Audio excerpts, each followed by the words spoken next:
Halo, selamat pagi. Bagaimana kabarnya kalian? Saya yakin kalian baik-baik saja dimanapun kalian berada. Tetap selalu jaga kesehatan ya. Dan satu lagi, selalu semangat. Lagu tadi menggambarkan tentang kondisi atau keadaan yang jenuh. Dan saya yakin bahwa kalian saat ini memang sedang mengalami kondisi yang seperti itu.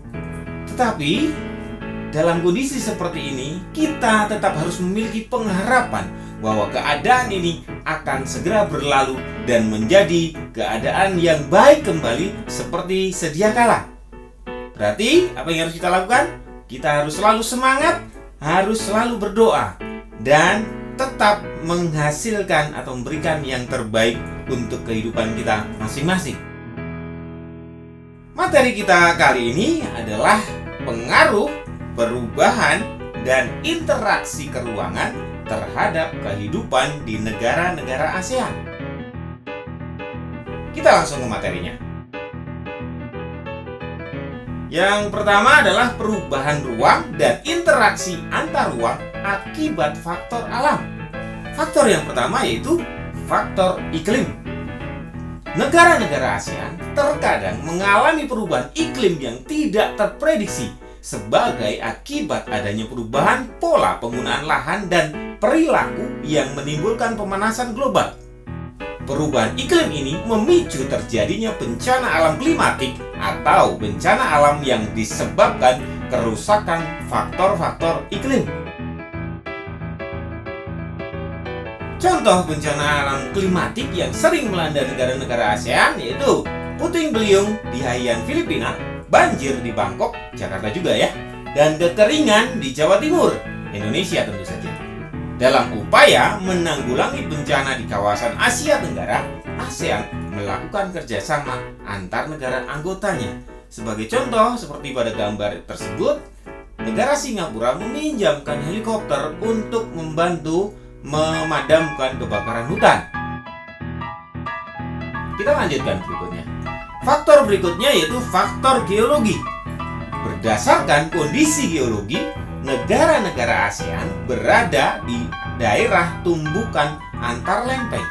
Kalian silakan cermati dari peta lempeng-lempeng yang ada di sini.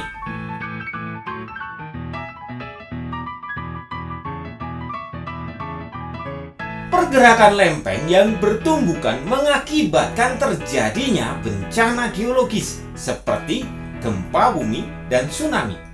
Indonesia, Malaysia, Thailand, dan Myanmar pernah mengalami kejadian gempa yang merenggut korban jiwa sangat banyak.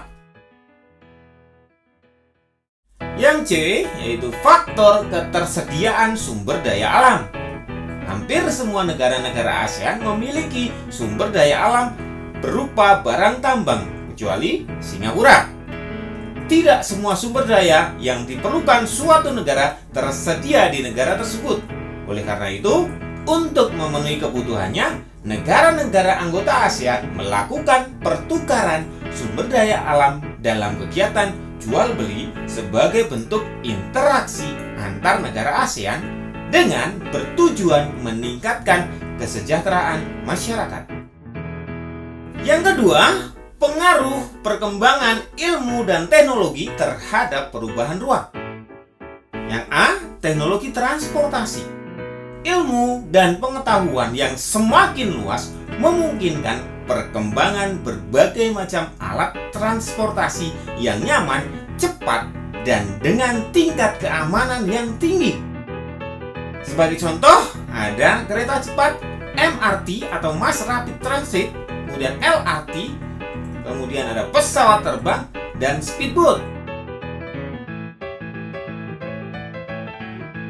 Kemudian yang B, teknologi komunikasi. Perkembangan teknologi komunikasi menjadi semakin canggih. Teknologi komunikasi memungkinkan informasi dapat menyebar luas dalam waktu yang singkat. Berbeda dengan keadaan pada masa lalu, ketika komunikasi masih menggunakan surat yang membutuhkan waktu yang lama untuk sampai ke tujuan. Perkembangan teknologi komunikasi sangat menguntungkan karena dapat mengurangi jarak dan waktu. Kalian bisa lihat contoh gambar di sini, ada peralatan teknologi komunikasi dari zaman dulu sampai zaman sekarang.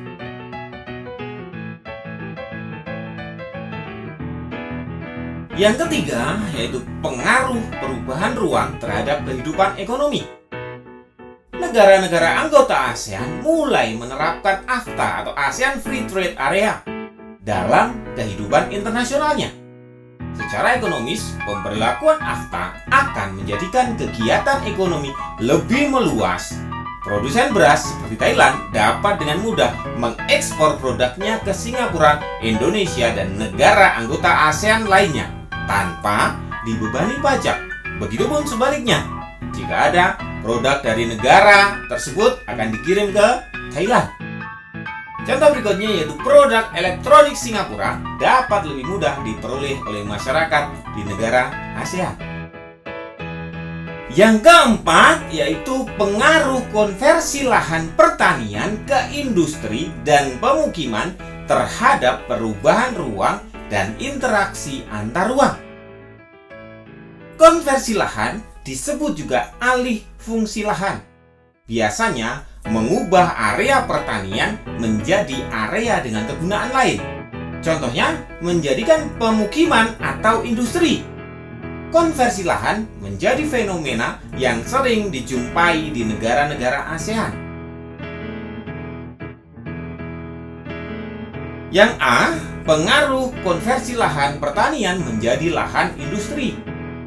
Konversi lahan pertanian menjadi lahan industri ini banyak terjadi di pinggir kota. Biasanya, pemilik perusahaan mendirikan industri di sana karena beberapa alasan. Yang pertama yaitu pembangunan industri lebih memilih lahan yang strategis. Kemudian yang kedua, harga lahan pertanian relatif lebih murah dibandingkan dengan lahan yang sudah ada bangunannya. Kemudian yang ketiga, pembangunan industri memilih akses yang lebih mudah. Yang keempat, industri dibangun dekat dengan bahan baku. Berbagai masalah akan timbul akibat konversi lahan dari lahan pertanian menjadi industri. Antara lain, 1. Lahan pertanian berkurang yang membuat produktivitas pangan dari pertanian menurun. Yang kedua, lahan pertanian sekitar industri berpotensi terkena imbas pencemaran akibat limbah atau polusi dari industri, baik tanah, air, maupun udara. Yang ketiga, konversi lahan itu menular yang mengancam ketersediaan lahan pertanian. Yang B, pengaruh konversi lahan pertanian menjadi lahan pemukiman.